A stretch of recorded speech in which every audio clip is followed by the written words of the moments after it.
பொருட்களை விநியோகிக்கும் அந்த சிறுவனுக்கு ரொம்ப பசித்தது. எதையாவது வாங்கி சாப்பிடலாம் என்றால் கையில் பணமே இல்லை. அருகில் இருந்த வீட்டில் ஏதாவது சாப்பிட கேட்கலாம் என்று நினைத்தான். அந்த வீட்டின் கதவை தட்டினான். ஒரு பெண் கதவை திறந்தாள். ஏதாவது கேட்கலாம் என்று நினைத்தான். ஆனால் கூச்சம், கேட்க மனவரவில்லை. கொஞ்சம் தண்ணி கொடுமா, குடிக்க தயக்கத்துடன் கேட்கின்றான். அவள் சிறுவனின் கண்களில் இருந்த பசியை கவனிக்கிறாள். உடனே உள்ளே சென்றவள் ஒரு கப் பாலை கொண்டு வந்து கொடுத்தாள்.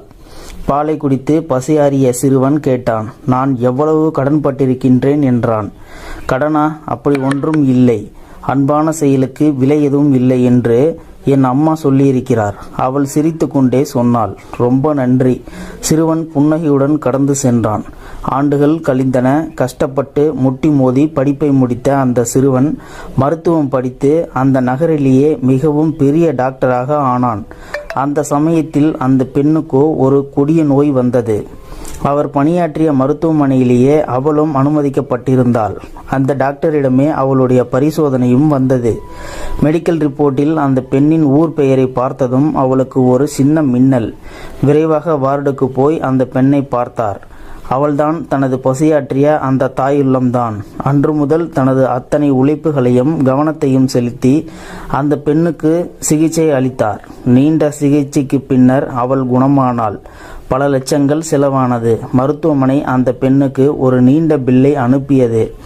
இதை எப்படி கட்டப்போகின்றோமோ என்று பதட்டத்துடன் அதை பிரித்தவள் திகைத்தே போனாள். அந்த பில்லின் கடைசியில் கையால் எழுதப்பட்டிருந்தது, இந்த பில்லை நீங்கள் செலுத்த வேண்டியதில்லை.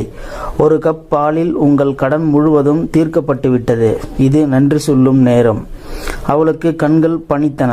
அந்த சிறுவன் வேறு யாரும் இல்லை, அமெரிக்காவில் மிக பிரபலமாக மருத்துவராக விளங்கிய டாக்டர் ஹவார்டு ஹெல்லைதான்.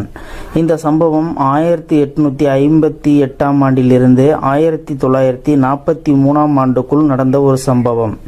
இத்தனையும் நம்ம திருவள்ளுவர் 2 வரிகளில் சொல்லிவிட்டார். அற்றார் அழிபசி தீர்த்தல் அஃதொருவன் பெற்றான் பொருள்வை புலி. இந்த குறள் 226வது குறள். இந்த குறளின் பொருள் என்னன்னு பார்த்துக்கிட்டிங்கன்னா, வறியவர்களின் பசியை போக்குங்கள், அதுதான் செல்வம் பெற்ற ஒருவன் அது பிற்காலத்துக்கு தனக்கு உதவுமாறு சேர்த்து வைக்கும் இடமாகும் அப்படின்னு சொல்லியிருக்காரு.